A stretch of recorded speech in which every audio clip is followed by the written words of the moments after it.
সোমবার অনুষ্ঠিত হয় বিশ্ব ফটোগ্রাফি দিবস। এই বিশ্ব ফটোগ্রাফি দিবস উপলক্ষে ত্রিপুরা ফটোগ্রাফার অ্যাসোসিয়েশনের উদ্যোগে বিভিন্ন চিত্র প্রদর্শনী হয়। ফিতা কেটে এই চিত্র প্রদর্শনীর উদ্বোধন করেন মুখ্যমন্ত্রী ডক্টর মানিক সাহা এবং আগরতলা পৌর নিগমের মেয়র দীপক মজুমদার সহ অন্যান্যরা। এই দিনের অনুষ্ঠানে উপস্থিত মুখ্যমন্ত্রী ডক্টর মানিক সাহা সকল ফটোগ্রাফারদের অনেক অনেক শুভেচ্ছা জ্ঞাপন করেন।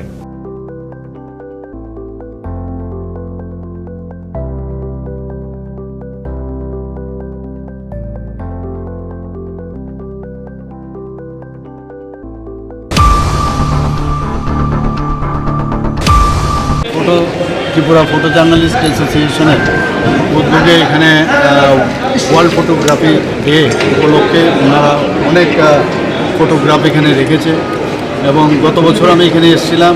অত্যন্ত সুন্দর ফটোগ্রাফি যে এখানে আমি দেখলাম ওরা এখানে লাগিয়েছে, মানে সত্যিই এটাকে প্রশংসার দাবি রাখে। আমি ওয়ার্ল্ড ফটোগ্রাফি ডে উপলক্ষে সমস্ত যারা এই কাজে যুক্ত তাদেরকে আমি শুভেচ্ছা জানাই। ধন্যবাদ।